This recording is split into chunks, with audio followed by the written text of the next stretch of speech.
This one's kind of fun for me because I used to listen to metal all the time, all types of metal. And it seems as Fit for a King was kind of on the rise and on their path to glory, I was kind of on my way out of the scene. I still enjoy the music, but it was nice to kind of take a walk down memory lane, if that makes sense. Anyways, shout out to Reckless Music for hooking me up with PR to be able to review this album early. Let's get into it. Fit for a King's new record, The Path.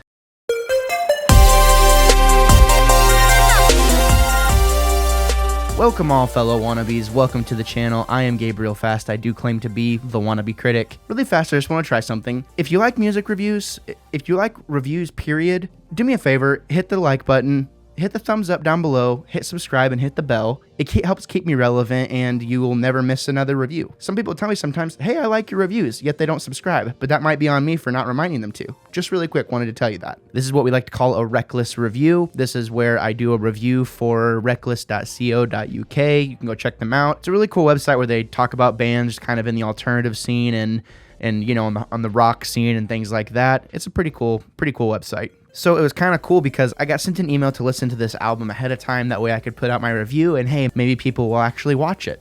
We'll see what happens. This is the 7th full-length LP from the Texas-based metal band Fit for a King called The Path. It's kind of interesting because I had listened to them in the past and I kind of had to go back and do my homework. And it's kind of interesting. This new record, in my opinion, isn't quite as heavy as some of their previous works. This record has its place and dare I say it might be the most wholesome out of the entire discography.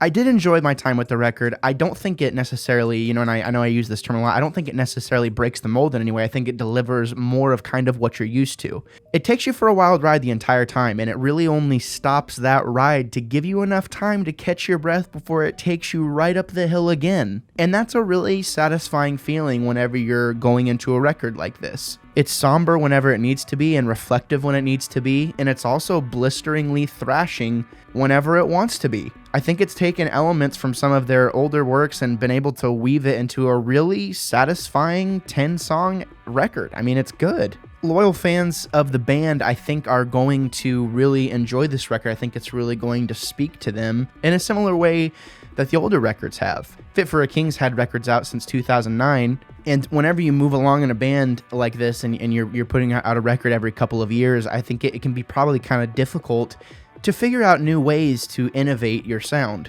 And in a weird way, I think this might be a little more lighter, I would say, and dare I say mainstream, but that's not a bad thing. I think that's a good thing. It's a really enjoyable listen. Metal fans are going to enjoy it, and I do think that they've always kept things pretty clean. They've always taken on more social issues, more, deep thinking issues to where it's not just mind-numbing, grotesque lyrics. It actually has a message behind it, and it's interesting that they decide to use this medium to do it. This record made me more interested to really want to go back and take a deep listen to what they've done in the past. I will say, if you don't like metal music, this probably isn't going to be for you, but that's okay. You don't have to like metal music.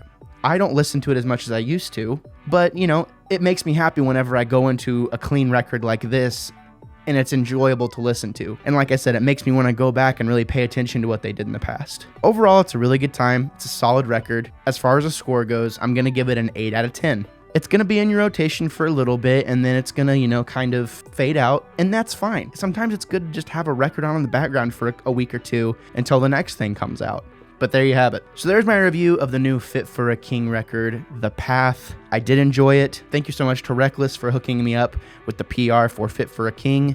I really appreciate it. I'm just thankful for the opportunity to be able to have a voice. So thank you so much. And thank you to the viewer for stopping by, for listening to me ramble for a few minutes and listen to my review. I hope you enjoy the record. If you do listen to the record, do me a favor, come back to this video. Let's talk about it. Leave a comment in the comments down below. Let me know what you thought of it. I definitely want to hear your take. Let's talk about it. Do you land in a similar score range as me? Is it lower for you? Is it higher for you? I want to know. So thank you so much for stopping by again, and thank you for preparing yourselves for a plethora of hot takes and potentially unpopular opinions. My name is Gabriel Fast. I will always be the wannabe critic.